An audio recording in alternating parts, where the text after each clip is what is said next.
Ricky, how are you? I'm great. Hey, thanks for the time. One of my guys just came up to me a second ago and said that you had changed your name, and I was like, "Wait, am I not? I don't know what I'm supposed to do here. Are you still Ricky Williams? Yeah, I'm a Gemini, so I'm allowed to have two names. Well, what do I call you? Can I call you Ricky? Yeah, please. Okay, Please, whatever's more comfortable to you. just making sure I'm not doing the wrong thing here. I definitely don't want to be insulting in any way. Yeah, it's really, really, really difficult to insult me. So don't worry about it. Hey, it's the opposite for me. I get insulted all the time by everybody. So, let's. I first want to go back and just talk for a second about Texas. I lived in Austin for 12, 13 years. I'm a big Arkansas guy, but I've definitely lived in the University of Texas culture for a long time. Like, what is happening at Texas right now? Honestly, I live in Southern California and I get back to Texas for a couple of games, but I'm not really that connected with the program. I'm so busy doing, running three startups that I don't have the time to keep tabs on Texas right now. So, are you interested in football at all, as far as keeping up with college football? Period. I'm interested in what like the spirit of college sport. I'm in what sports can do, how it can help us, you know, train us to attack goals and help us learn how to handle life. But as far as following the storylines, the drama, a lot of that brings up a lot of stuff for me. It's like when you're in the football world and you lose, it's like the world ends for at least 3 or 4 days. And just riding that roller coaster. It's one thing as a fan, but when you're the soldier on the battlefield, it's really intense. And so, kind of in retiring, I retired from that intense up and down of tracking the storylines of who's winning and who's not.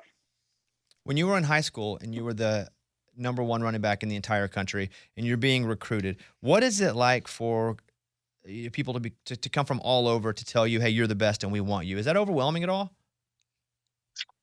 No, no, because my goal was to be the best, and so it was validating. Whenever they're saying, "Hey, come to this university," or did you ever have a second where you thought, "Hey, maybe because you were also a great baseball player, um, you signed with the Phillies, but did you ever have a second where you're like, maybe I want to play baseball because it's not as physical?" No, no. I mean, I can look back and say that makes sense, but I didn't care about how physical. I couldn't have been of the kind of running back I was if I cared about how physical the game was.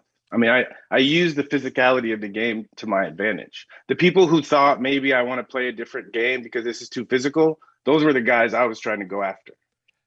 How easy was high school football for you? I don't think football has ever been easy for me. I think what is easy is to work hard. And I think because I applied that skill or that talent to football, it became really good at it. You talk about all the startups that you're running now. So describe a day to me where you wake up in the morning and I'm sure your mind's going in a lot of places all at once. You wait, first thing, your eyes open, what's happening?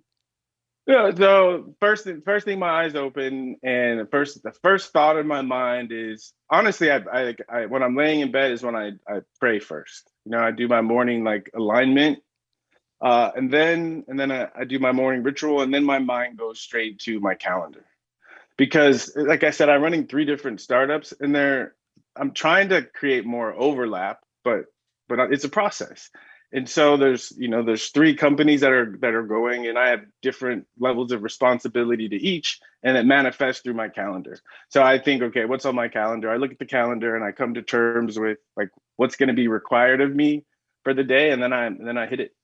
Talk to me about meditation for a second. It's something I've struggled with, as far as, man, I've tried, and it's a lot of work, and I'm okay with the work, but I struggle like focusing and staying focused and spending time on just the one thought. And I've gotten a little better, but is it something that you have gotten a lot better at? Do you do it often?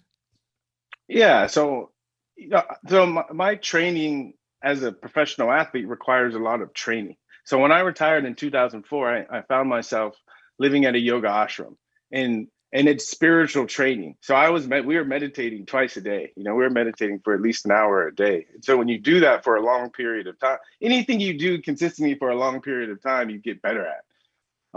But the simple idea, and you really got to the core of it with meditation, is just, resting on one thought. So anytime you're doing anything you love, that's a meditation. And the reason it feels good is because the mind is focused, right? And I think if it's something that you want to become really good at, then you practice, right? Like anything. And that's what they call a meditation practice. What do you? And that's just it. Yeah, go ahead. Yeah, I was just going to ask you about that. Like, what do you think the benefits are? Because I've spoken to a lot of people about how I can get better in different types of meditation, even transcendental meditation. There's different apps that I use. What are the big benefits to folks that aren't very familiar with it and possibly go, okay, I could use this, but what can they get out of it?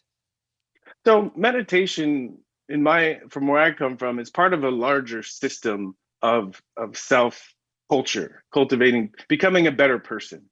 And one of the things that keeps us from being better people is the mind. The mind starts going crazy, and we have to try to deal with it. And so meditation is really the process of learning to understand and have a better relationship with your mind.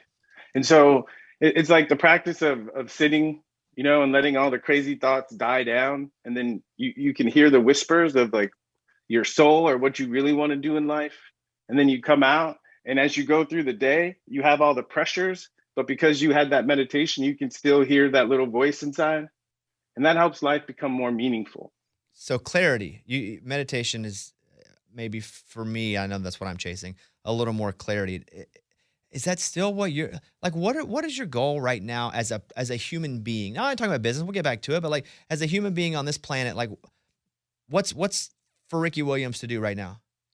Well, I just want to point out, you said not business. I'll get back to that. To me, being a human being and being a parent or it shouldn't be separate.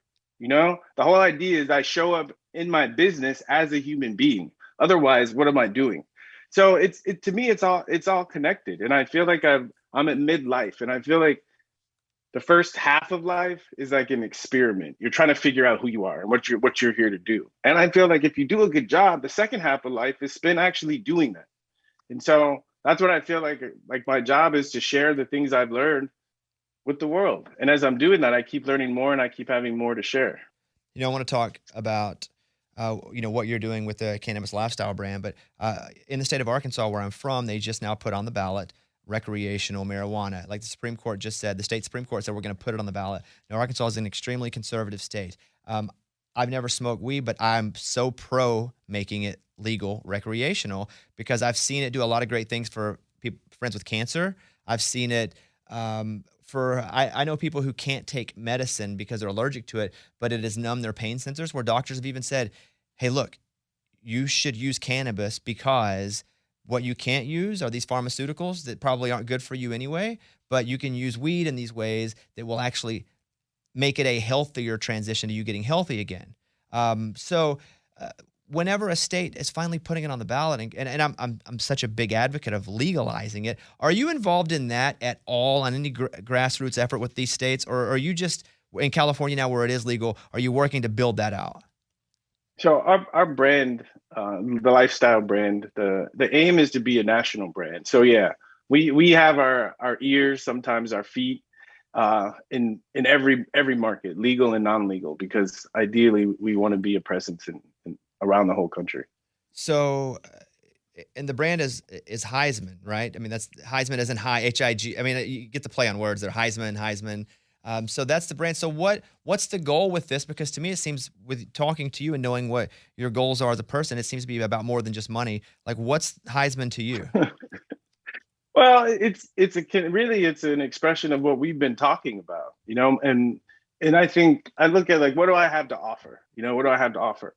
And a platform, like, people listen. And I have experiences with cannabis where I was in a position where I had to see, how do I use this to make my life better? And so the whole lifestyle brand is about, cannabis is real. It's coming. More and more people are going to consume as time goes on. But there's very little education about how to consume it and what to do and how to actually utilize it to become a better person. So our tagline is Spark Greatness. And one of the things about athletes and cannabis is the history has been we just punish them. These people that perform, that do wonderful things, we punish them for using cannabis instead of asking, like, how are you using it, right? And that's what I'm trying to put out into the world, to really change the conversation. I have crazy anxiety, and the only reason I don't smoke weed, honestly, is because I've never had a drink of alcohol either. I'm just scared of putting anything in my body because I come from a group of a family of addicts, and I know I would want to smoke weed all the time. It looks awesome. So, like, Yeah. talk to me, because I don't even like smoking stuff. Because I don't like drinking hot coffee. I don't even like. I Right. barely like my steak warm. Right? I don't like anything hot. So, if I came to you and said, "Hey, listen, I got some crazy anxiety issues. I don't want to smoke anything." Like, what would you say to somebody like that? What should I, if I were going to do it, what should I kind of hop into and just wade my way into your product? Well, here's the thing. Like, part of what we do is it's really about starting the conversation. So if you have anxiety, like, that's the Western medical model to say, here, take something for it. Like, that's not what we're about. We're about having a conversation. Like, let's talk about your anxiety, because I publicly had social anxiety. So as we start to have that conversation, right, especially if we are consuming cannabis, the conversation opens up and you get more clarity about your anxiety. So it's not something you have to treat. It's something you understand more about yourself. And that's the lifestyle. Because if you're just taking pills to feel better, you're never going to achieve greatness. If you're using cannabis or whatever, meditate, whatever you're using in your life to understand yourself better, right? Everything is going to be just fine. I go to the dentist sometimes, and I'll do laughing gas, and I have real peace with myself, and I'm like, I actually like myself, right? That's the point. Yeah. And I've been there, and I've been like, wow, if I could feel like this, because Yes. there's clarity. At one point, Ricky, I don't know, you can tell me I'm crazy. I was so laughing gassed up. I had convinced myself the only thing we ever needed in life was love. That's it. And I Yeah. had this whole Yeah. moment. Okay. There you go. So that's part of it, right? There's that being in that altered state and having that experience. And the next part, and this is the major part of what Heisman is about, it's like, when you come down, what do you do with it? Do you just keep it up here and only visit there every night? Or do you try to find a way to integrate it into your life? Do you look back now and, with we'll use the word trouble, or, whenever you would get, the league would come to you and say, okay, we're going to suspend you. Do you look back now and be like, I told you guys were way too harsh back then. And if you'd only been born 15 years later, like, it wouldn't have been as much of an issue. No. I don't have that kind of emotion around it. As I was going through everything, I thought about all of the great men in history, you know, and the tribulations and trials they had to go through. And I just identified with them. And so it actually made me feel proud of being persecuted, because I knew I was right. At what age did you love football the most? Mm. What a wonderful question. I'd say 8th grade. At what age 8th did grade. you love football the least? Hmm. I don't know if there was a time where I didn't love football. There's football, and then there's like my definition of football and what it means to me, and then there's other people's definition of football. I've always loved my definition of football and what it means to be a football player. I've had issues with other people's definitions of what it means to be a football player. I'm anxious to know what your definition is, because I love where you come from just as a person. And I watch clips of you talking, and have spent a lot of time listening to you, especially talk about what we're talking about now. What's your definition of football that makes you go, I love this game? Well, it's like a warrior sport where the idea is different people come together to bring their ability and their talent to bear on a common goal. And what I loved about being a football player was there was a place I could go every day, and everything around me was pushing me to be better. And also the courage, is that every week as a football player, you have a new challenge, and you have to find resources and inner resources to be able to deal with that challenge. And I just love that training. When you make a trip and you go to the Himalayas, which I was reading about your trip there, and you spend, literal years learning about plants and learning organic ways to treat or to use to make your life better, that is dedication. It's seemingly, as you mentioned earlier, a similar dedication that you had to make to being an athlete. Do you feel like that you're going into learning the same way you train to be, a premier athlete? Well, it's who I am. So anything I take a serious interest in, I bring all of that energy to bear upon it. Is it weird that some countries are just like, yeah, it's a plant, it helps, and then when we hear like, that's not a plant, you're going to jail. Yeah. What's weird is it's only been about 100 years, where we really had this twisted attitude about cannabis. But for a couple thousand years previous, it was used all around the world as medicine. But I think in the scientific age, it's actually a positive thing because now as science is approaching cannabis, we're really starting to unlock its secrets, and I think that's exciting. Do people recognize you and go, "Hey, Ricky Williams," like in the gym? Are you still like throwing up some massive weight, and they're like, "Bro, you still got it"? No, but when most places I go, people, they look at me and they say, "Hey, you look like you could still play," and that's what I mean, like their definition. I'm like, I'm 45. Like, come on. Do you ever hop in like a little flag game, maybe a little neighborhood game, and dominate? Of course. That would be awesome, dude. But I dominate on defense though. I like to play that linebacker position. Oh man, that would be awesome. And I just show up with Ricky. I don't tell anybody. I'm like, I'm just gonna bring my friend. We're gonna hop in a game. You ever play basketball? You play pickup basketball at all? Yeah, of course. Can you shoot? Of course. I don't know. You're saying of course. I don't know if you can shoot. You just body people down low. I don't know. You can shoot. I'm an athlete. I figure it out. All right. Well, you ever play pickleball? No, but what is pickleball? It sounds familiar. So it's like tennis, but with wiffle balls. Okay. Yes.